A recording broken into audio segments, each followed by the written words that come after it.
I am joined today with a person I admire with all my heart and soul. She's amazing. She's a strong woman. She's witty and talented and hardworking and everything under the sun.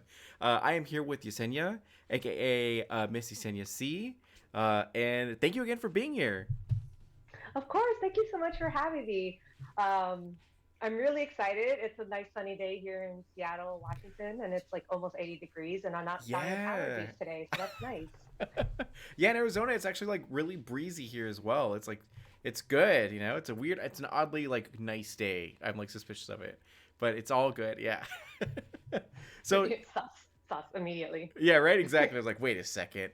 Um, so I met you through Dungeons and Dragons for a Misfits Monsters that was hosted on the Latinx and Gaming channel. So it was really cool because I just put out the word that like, hey, you know, I need players to play this, and then you volunteered. Little did I know how awesome you were as like, you know, he was like Titan or powerhouse of yeah.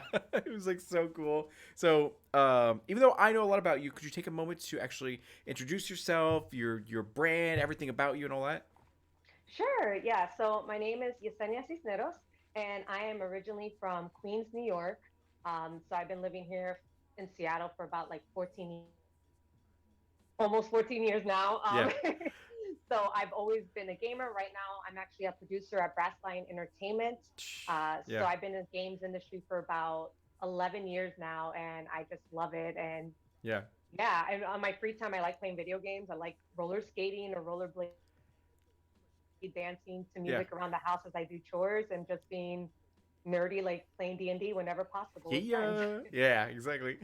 That's so cool. And I love how you're like just so casually talented and you know in doing super awesome things and you're still like living your best life and everything. It's like so cool. Oh my gosh. And okay, so I know you and have a ton of respect for you for the woman you are today. But could you please tell us your origin story and how you got into yeah either video games, you know, your job at like game studio companies or anything like that? Yeah, absolutely. Wow, it's been so long, and it's crazy to think about that from like who I used to be 11 plus years ago. Yeah. Um, First off, shout out to my mom if she's watching. Hola, mami. And but no, I started. Oh my gosh. So okay, it's sorry that was like nostalgia hit. So I originally like all my life I wanted to do something that matters and help Mhm. people. Yeah. So as since I was a kid, especially like since I went into first fifth grade, I made a decision. I was like, I'm going to be a doctor, and Yeah. specifically at that age, I already knew what um, career Type? path. Also, Oh yeah. like yeah, I wanted to be an anesthesiologist. Like that's how specific I Wow. was. Yeah. And so that was like my career path at fifth grade. I'm like, this is what high school. I went to Penn State University, Yeah. and I started doing like my undergrad for like taking biology courses and like chemistry and all of that stuff because I was preparing for like my path into medical school. Yeah. Um, During that time, a game came out, so that's gonna for people now are gonna know my age. But Halo 2 came out around that time in 2004. Oh, yeah, yeah. And so I spent so many hours and nights playing Halo 2 because for Yeah. me, like I've always been a gamer because I would play like co-op with my brother on the Nintendo, like play Yeah. Mario Brothers or playing track and field on the NES. Our neighbors loved us. Um, and but for me, Halo 2 was the first time that I actually had a multiplayer experience because Yeah. it was like PC gamers, they had Counter Strike where they were like, oh, we've been doing this for a while, and Yeah. IRC chats. But it's like for me, it was like, oh, this is new. So Revolutionary. I'm This is yeah. yeah, and so I was like, I'm playing with people all over the world, and I actually made friends through Xbox Live Yeah. that I'm still friends with till this very day. And one of them is like, Wow. yeah, like they're my closest and best friend. Yeah. And because of that, I actually started going into competitions. And Yeah. so I started with Major League Gaming, so the original OG esports back in the day. Dang. Yeah. Yeah, and so I started competing in MLG for in Halo. My first like event was at MLG in like North Carolina in Yeah. 2007. I want to think. Yeah, it was 2007, and I also did some like game battles here and there online. And then from there, I my network. kind of grew, and I got to meet a lot of more people in the esports industry, Yeah. essentially. And I started doing a lot of pro bono things here and there. With like, oh, I'm going to help out this other company that wants to start doing esports, and I was kind of like their marketing director person, and I was also doing, Interesting. yeah, I Yeah. was doing events. So I was kind of like learning on the job. Yeah. And then I was like, you know what? I'm going to create my own female gaming team. And so I did. And I've never like ran anything before by myself. So I was Yeah. like, I'm going to figure it out. And so I put a team together that competed in Halo 2. Yeah. I was their coach. I like managed their events. I had a website for us. Like I had a whole application Dang. process. Yeah. And I was like, oh my gosh, I can't believe I did that. Um, and I even like worked with sponsors and all of that. And so that was insane to me, like back in the day. Like even I still have like my application saved from like decades ago because Yeah. it's like a special part of my life. I was like, oh, I did that. Um, but because of MLG and this event and the team that I created, Yeah. I was able to meet more people. And that's when I started noticing like, oh, people do this for a living and, you know, they can make a career out of this. And so at that point, I was like, I'm going to get into the games industry. And Yeah. so I got more involved with the community. So I started writing game articles on Yeah. various websites. I participated in podcasts as guests, and then I started to get to know more and more people. And I went to like through my network of friends that I've met online, I went Yeah. to my first Penny Arcade Expo back in, I want to say 2009. So Wow. Yeah. yeah, and I was introduced to some other friends of mine, her mutual friends, Yeah. and he just happened to be on the team on the Xbox Live enforcement team, and they were hiring, and so that was like my first job in the industry. I was a Xbox Live enforcer, and so I monitored Xbox Live services and making Yeah. sure people were doing the right thing on the service and not modding their consoles, et cetera, et Yeah. cetera. So I was the band hammer back in the day, and Oh, so that's so cool. yeah, so that's kind of like what got me my foot into the industry. And then Yeah. from there, my first game job was actually, I want to say 2010, 2011. And that's when I worked as a QA tester on Arkham City, Batman Arkham City, Fear 3, and Mortal Kombat. Yeah. And then I've worked my way into production. Dang, dude, that's so cool. Oh my gosh. That is yeah, because when I met you, you were a producer at Minecraft, and now you're over in like Brass Lion.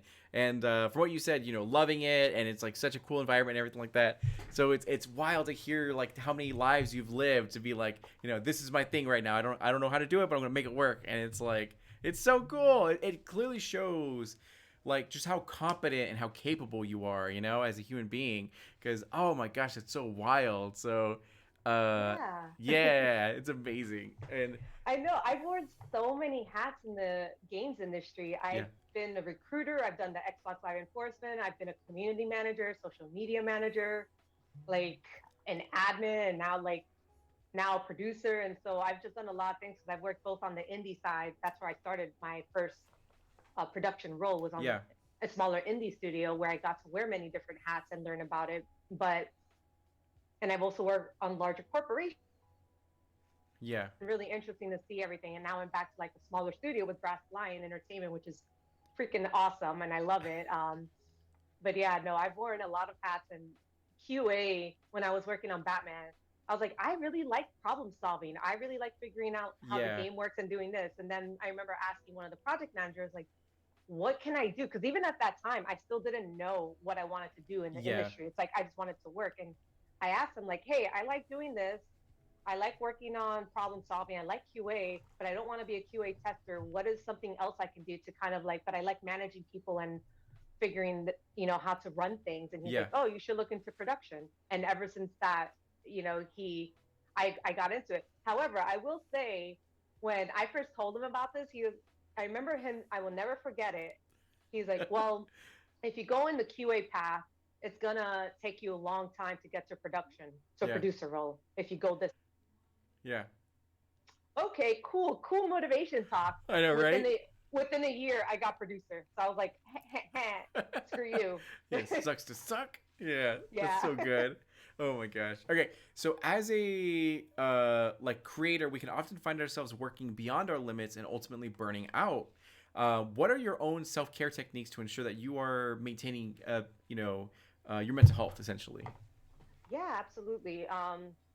Things I do, especially since we've been working from home for like the past year, it's Yeah. really round boundaries and mental health. I feel like are very important. Mm-hmm. And people may think that boundaries are stupid, Mm-hmm. but they're not. They're actually are a form of self care. And so I Yeah. truly believe in boundaries where it's like, you know what, for example, like when I'm done with work for the day, I am done with work. Mm-hmm.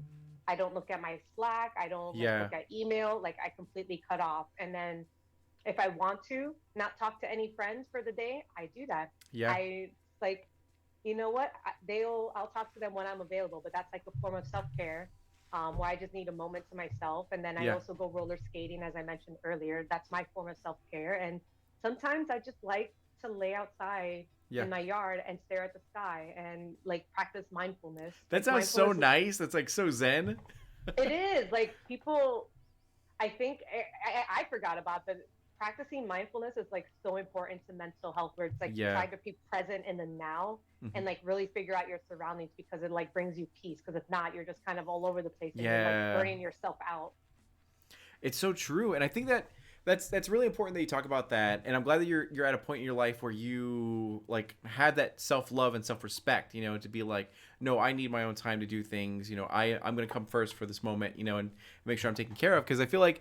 As a person of color, maybe even as someone who's Latinx, boundaries were something that was very like fickle or tiny, when we were growing up, and I understand it, because at least for my household, it was like they were super poor, they had to work super hard, so there was no time for like boundaries or whatever. But now that life's in a better place, there absolutely can be boundaries where it's like we don't have to see each other every Sunday, we don't have to X, Y, and Z like every time. Like maybe we need to take a break. And I feel like our generation is one of the first that started to implement like serious boundaries, to be like, I need to relax. Do you feel that same way, or do you have a different experience? No, I definitely can relate to that a lot Yeah. because growing up, being Latina, and you the same thing. Like we're always family is everything to us, Yeah. and so every it's really funny because I have no shame in this, but I suffer from depression and anxiety, and so I regularly see a therapist, and this Yeah. is something that I've been working on for like the past decade of establishing boundaries because Yeah. as a child and when I was younger, even my teenage years, I had no boundaries where I let people take all of me in a way Yeah. where it's like I was just giving, giving, giving, no matter what, even if it took my own energy out. And so as an adult, I'm learning, I have to kind of relearn everything Yeah. where it's like, no, it doesn't mean I don't love you any less. It's just I don't want to do this now. Yeah. And maybe I think sometimes, especially with family, as we get older, because we come from this tight knit, like, no, we see family every Sunday, we do this every time, we do this. And then as you get older, I feel like in my experience, I think they forget that you're growing up and you're Yeah. changing. And so sometimes they have this thing in their head, like when, especially when I go back home, sometimes I would have happen where like with my extended family or media family, it's like I think they expect me the same Yesenia that I've always been when I was a teenager, and it's like nope, I'm I'm in my I'm 30s Yeah, now, and exactly. like I have boundaries, and no, I don't want to do that, Yeah. or my beliefs have changed because I've learned better or I've grown, stuff. Yeah. So, but no, I boundaries I think is super hard, especially for us as Mhm. all people of color, because I even have like my other friends are Asian communities. They have like the Yeah. same problem because it's Mhm. we're still like this with family. Yeah, and it's wild. I could have like a TED talk on this, but I totally understand it too, because when they immigrated to the country, all they had were each other. That was their support Yep. system. So it makes sense. But as the generations become more integrated with American culture, we start becoming in our own sort of way. Same with therapy. Like it was like low key demonized in my family. Like only crazy people went to therapy. I remember what a lot of people said. So I feared it. I was Yep. like, am I broken? Am I like, why can't I just like muscle through it like my dad? So that was one of the craziest things is until my current relationship, she recognized all these issues, the depression, the anxiety, and everything like that as well. And then she was like, "You got to go to therapy, dude." And I was like, I took such offense to that because I was like, "How dare you?" And then she set it up for Right. me. She helped me out with it, and then I went to sessions, and it life changing. It was so nice to be able to sort through those issues that you could not like you even though working out's good, even though nature's good and all that kind of stuff, sometimes it takes that time to see a professional and get that help to straighten a few things out. So like I really like applaud you for going to therapy and like, you know, getting, you know, working on yourself and everything like that, because like I know it helped me. So like, oh my gosh, and I recommend it to everyone for sure. So it's good. Yeah, it's such a shame that it's definitely a lot better than when I Yeah. was younger, but it's mental health is stigmatized, and it's like one of those things, no se habla de eso, like we don't talk about that. Yeah. And now it's getting more normalized, which I love. Mm. Because I remember, like, for me it was really hard to like tell my family that I suffer from depression. Yeah. And Like get over it. Yeah. yeah, I've never, it wasn't until like I was in my late 20s essentially that I started like having the conversation more seriously, like with my family, like, Yeah. oh, I suffer from this and this is what's going on. Like, other than that, I just kind of like kept it to myself. I didn't talk about Yeah. it. Even though I've been seeing a therapist for longer than that, but it's just one of those things, like, culturally it was just not talked about. It was taboo. Yeah. It was not, but now it's more normalized. So I'm really glad that my family and I, we have that normal conversation. And Yeah. like, even with my mom, I remember when I took my parents to Spain back in 2017. That's when I Yeah. told them, like, I'm taking medicine. These are my antidepressants. Yeah. And we had a whole conversation about that. I was like, this is what I need to function. It's not Yeah. like I remember my mom, she couldn't understand, like, if you're sad, just go do this. Mm-hmm. And it's like, and I had to try to explain to them, like, no, I can't. Yeah. That's not how the brain works. Like, no matter what I do, I can do a little bit of it, but it just will not let me move on. Like, I'm weighed down. Like, Yeah. and I try to explain to her, I'm like, imagine like you're trying to get out of bed and someone's physically holding you down. Like, Mm-hmm. that's what depression feels like. And it's scary, you know, because those moments of vulnerability is where like their words can have such, because they're like at least my parents are like my heroes, you know, like I look up to them. So if they say anything negative, it like 10 times worse than, you know, anything else. So I remember one time and we'll like move on after this but it's like Oh such yeah, an no important worries. topic. Yeah. So one of the most like impactful moments of my life was with my dad, where, and this happened like a couple years ago, and he was walking to my car after I visited them and everything like that, and he was like, you know what, D'Angelo, I gotta like really admit to you something, that I'm really proud of all the progress you've had, because you've had like depression and been like had so much anxiety your whole entire life and everything, and you know, you went to therapy and everything like that. You really like, you know, you're in a better place. Everyone can see it. You're like, you know, a shining light every time you walk into a room now and everything, and I want to, you know, applaud you for that, because I've had depression my entire life, but I was too scared to admit it, because I've always, and that was hard for me to hear, because my dad is a rock, like he's the hero, you know. Yeah. So it's hearing that he had depression and suicidal thoughts, and he goes like, I you know, always wanted to deal with it, but I didn't know how, and I didn't know how my, you know, family would look at me if I admitted that I needed help. So like, you're a stronger man than me for going and seeking help. And I was like, oh my god, Dad. So it's just like, Aww. yeah, it was wild. So I'm glad that we are getting to a better age, because like, even being people of color in America, it's hard because there's a lot of other things that we have to deal with, and we can't do it alone, you know. So it's good that we're taking that time to get that help that we need in order to like move forward in a more like positive direction, you know, mentally, physically, all that kind of stuff. So Yeah. it's And good. I Yeah. think especially like for us people of color, especially in the Latinx, I think we're culturally used to not talking about Yeah. things, where it's like, no, this is drama. We just don't talk about it. Yeah. Oh, we don't talk bad about family. We Just don't talk drink. about this. Just Like, just yeah. Hmm. you don't talk about anything Yeah. because you're like, no, you don't want to make the family look bad. And I think culturally that's so ingrained to us that we don't talk about it. And Hmm. I think because we've grown up that way, Yeah. I think all of this is coming up as we're older. We're like, we haven't talked about it, and now it's like hitting us Yeah. out of nowhere. Exactly, and it's so easy because we see a lot of our uncles and aunts and family members like seek the bottle, you know, or seek like comfort, you know, physically from other people in order to like, you know, numb the pain, and it's Yeah. it's yeah, it's sad. Okay, so moving on, because that was like a good talk. So like, thank you for that. Yeah. So I know that you've accomplished so much in your career, like left, right, and center. You have a lot of wins under your belt, but I know there has to be also some L's in there. And a very smart woman, the very first person I interviewed in this series, Eliana Murillo, she put it beautifully that L's no longer stand for losses; they stand for lessons. So, what would you consider to be one of your biggest L's in your career or as a person? Whether it be, I fucked up and I learned from it and I like bounced back and everything like that, or if it was a situation where you did everything right but it just didn't work out. And so, what was that L and what did you learn from it? Yeah. Hmm. That is a really good question because I feel like there's so many L's personally and professionally in my life where something I learned is that I have to be true to myself Yeah. because it doesn't matter. Like, no matter, even if I shape myself to be someone I'm not in Yeah. order to appease everyone else, it's not going to do me any good no matter what. So might as well just be myself because Yeah. even if I try to bend how I act or how I am around people, there are people there.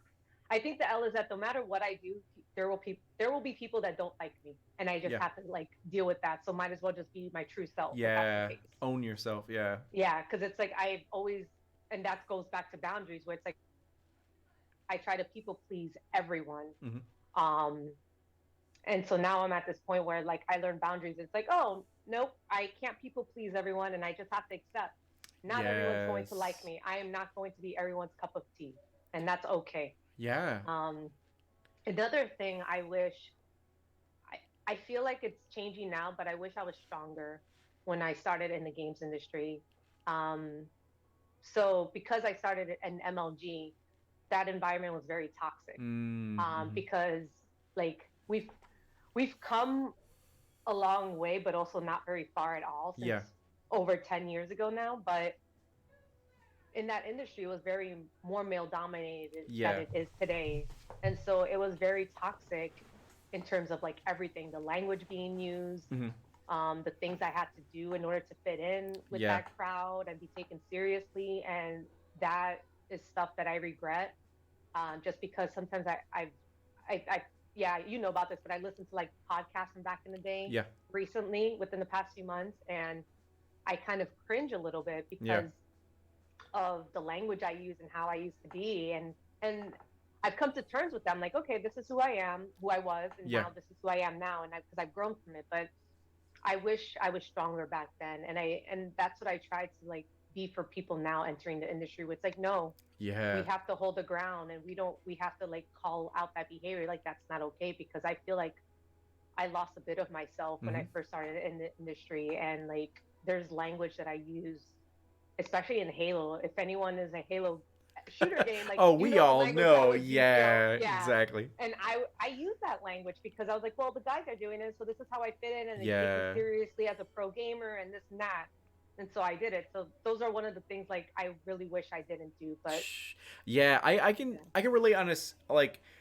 Granted, a much lower degree than being in like pro sports or MLG and everything like that. But for me, it was World of Warcraft that like really got to me because in World of Warcraft and in video games like and just MMOs in general, no one knew that I was like Chicano. No one could see my dark skin. No one could, they just heard a voice and that was it. And it was beautiful to me because I no longer had to code switch. I could just be myself and just yeah. be to play the game.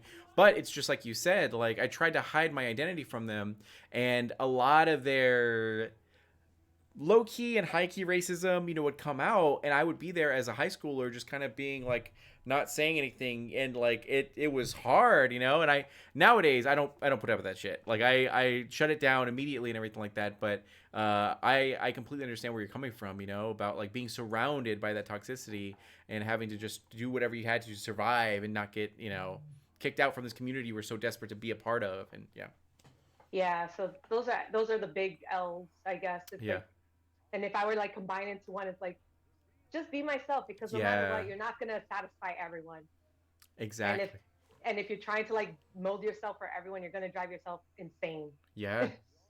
That's good. That's really good advice. And pivoting on the other end of the spectrum, we also know that you have tons and tons of W's or wins. So, what is the win you're most proud of? Whether it be something simple in the beginning that meant the world to you, or if it was a big accomplishment. I oh man, that's a hard one. I feel like there's been a lot of wins since you and I've known each other also, and so Yeah. I'm like thinking of the past year has that's been a lot for me. I think my biggest win, top of mind, would have to be when I was able to present on Minecraft Live last year. Wow. I didn't know that. Yeah, that was really cool because for me that was the first time there was representation, Yeah. especially of Latina on Minecraft Live to Hmm. be shown on camera for like thousands of people. And Yeah. Christine is in the chat. Hi, Christine. She I used to work with her over at Minecraft. Yeah. Um, but yeah, that was a huge win for me because I got to represent my Latinidad to the Yeah. You were world, the champion. Yeah. and like that got me very emotional. Hmm. And because I had people reaching out to me and like people I do not know, Yeah. like saying, "Oh my gosh, I feel so represented," just because I was on camera. Yeah.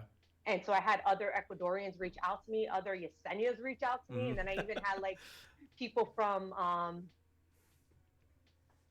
like elementary school that they're like, Like, "I just saw you on camera. Was that you?" And like I've never talked to them in 20 plus years. yeah.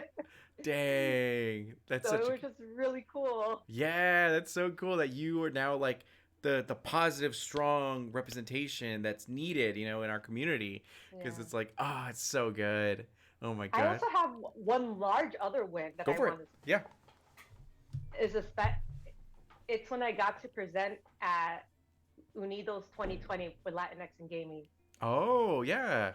That was a big win for me. I got to have a webinar talk about production and game development. Yeah.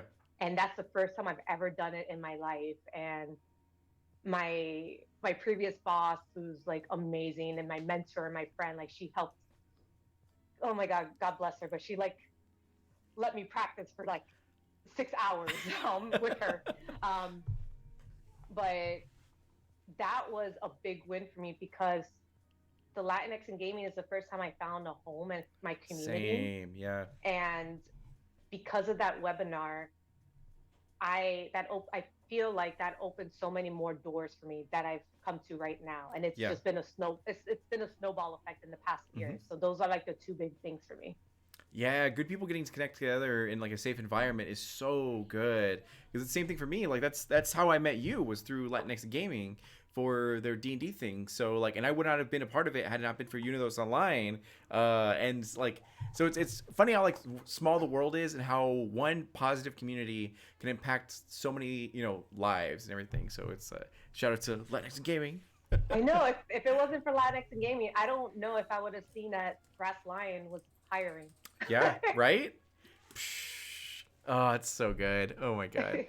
Okay, and then what geeky passions fueled you and your creativity that made you who you are today? You've talked about gaming and like Halo 2 and everything, but would you say that there's other influences there, or is it like that's a major thing? Hip hop. Hip hop? Okay, that's awesome. Yeah. Yeah, I'm, growing up in Queens, I had a lot of hip hop influence my life. yeah, So yeah, video games, and then yeah, I think those will be the things, and just my culture yeah, essentially. Like I don't know, I'm in this weird. I wouldn't say weird, but I'm in this identity thing right now. And I wouldn't say crisis, but like I'm figuring myself out yeah, again. yeah, Because something that it's one of those things like I've known for a while, but it's like I'm finally like thinking about it, and I'm trying to accept it. Not in like it's a bad thing, but it's like yeah, I don't feel enough. But I am a China Ecuatoriana, yeah, and that's like different for me to say out loud because I was yeah, like, oh, I've always known about my great grandfathers coming from China, and but I never identified as Asian or anything because I don't feel yeah, Asian enough. And so like, yeah, there's a lot that just makes me who I am because there's a lot of the food essentially. yeah, It's because I was talking to my mom recently and we're talking about the food that I grew up with, and I had to ask her because it's been on my mind. I'm like, yeah, what is actually Ecuadorian food and what is Asian food? yeah. And like she split it up for me. She's like, oh yeah, this is Ecuadorian and this is from like your great grandfather. I was like, oh my gosh, this makes more sense because Wow, it's a melding of cultures. That's cool. yeah. Yeah, And so there's like certain dishes, like when I go to Chinese restaurants, where I'm like, this tastes very familiar to my mom's dish. That's weird. I Yeah. guess we have so many similarities, not realizing, duh, like, Yeah. yeah.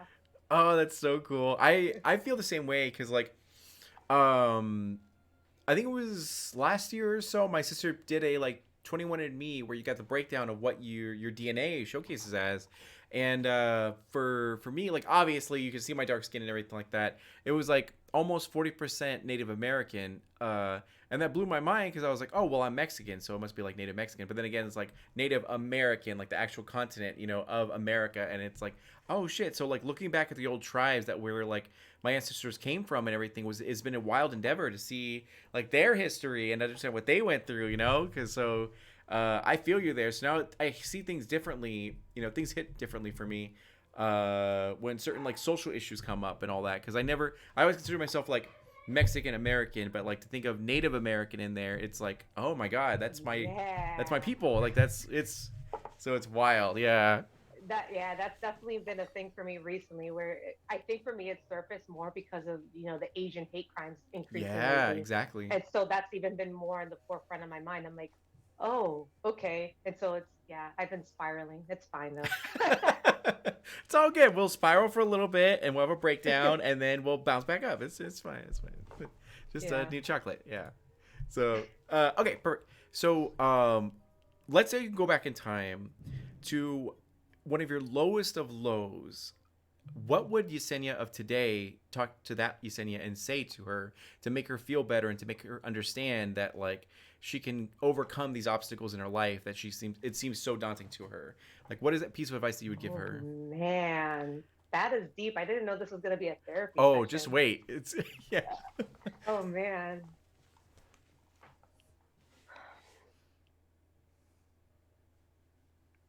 I think I would tell her that she's not alone Mhm.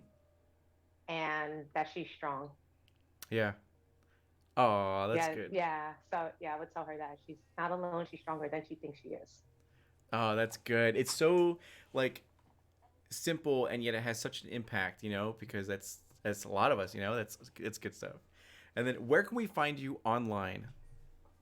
You can find me on Twitter at Miss Yesenia C or on Instagram with the same handle.